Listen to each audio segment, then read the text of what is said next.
Ask most people when God gave his law, and they will point you to Exodus 20. It is a scene of tablets, stone, and fire. This event is often taught as the absolute beginning of God's moral standard for humanity.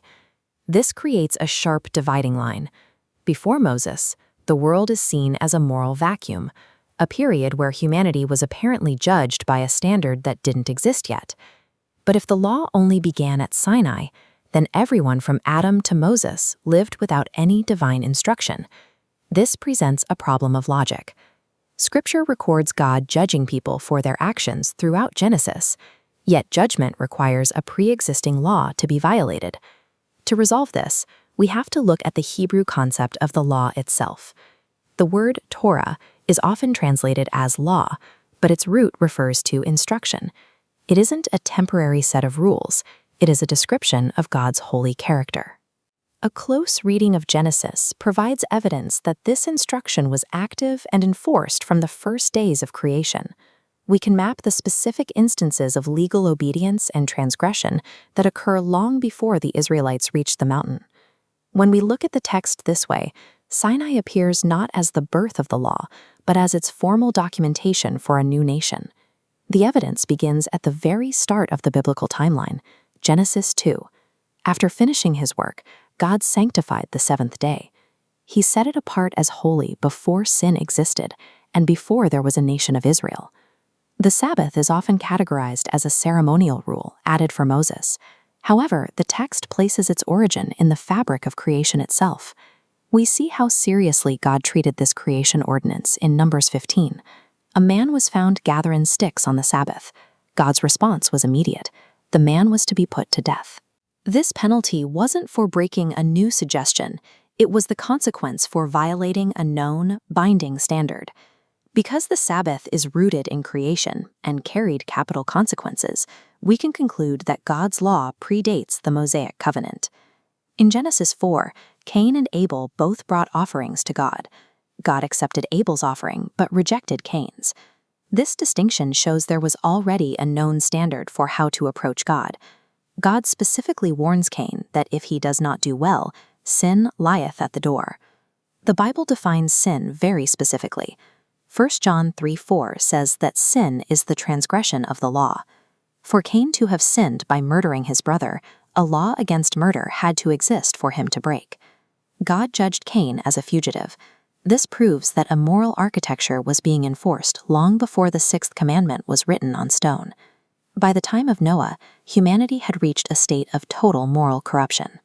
Noah is described as righteous and walking with God. This implies he was following a standard that the rest of his generation had abandoned. When God gives the specific command to begin loading the massive ark, he includes a very specific logistical detail. Noah is told to separate the animals based on whether they were clean or unclean. This creates a problem for the idea that the law began at Sinai. These dietary and sacrificial categories are usually attributed to the Levitical laws given to Moses. Noah understood these distinctions perfectly. His actions show that these categories were not a later Jewish innovation, but a known part of God's instruction from the beginning. Abraham is famously recognized as the father of faith. In Genesis 26, God explains to Isaac exactly why Abraham was blessed and why the covenant was being renewed. God says, "Abraham obeyed my voice and kept my charge, my commandments, my statutes, and my laws." The Hebrew word used here for laws is Torot, the plural of Torah. This means Abraham was actively keeping the Torah centuries before it was codified at Sinai. Abraham's life shows that biblical faith is not separate from obedience. It is expressed through following God's revealed instruction. This standard applied to the surrounding nations as well, most notably in the destruction of Sodom and Gomorrah. When Abraham interceded for the city, he appealed to the Judge of all the earth. He was relying on a universal standard of justice that Sodom had violated. We see this same internal standard in Joseph while he was enslaved in Egypt. When Potiphar's wife tried to seduce him, Joseph didn't cite social customs. He asked, "How then can I do this great wickedness and sin against God?" Joseph's reaction shows that God's law was already binding and internalized, acting as a moral compass even without stone tablets. In Exodus 15 and 16, Israel has just crossed the Red Sea. They haven't reached the mountain yet. When the manna begins to fall, God attaches a specific test to how they gather it. When some people try to gather on the Sabbath, God asks, "How long refuse ye to keep my commandments and my laws?" This wasn't a new rule. He was reprimanding them for failing to follow a standard they were already expected to know. Israel was being tested on an existing legal framework. The law was already in effect before the thunder began on Sinai.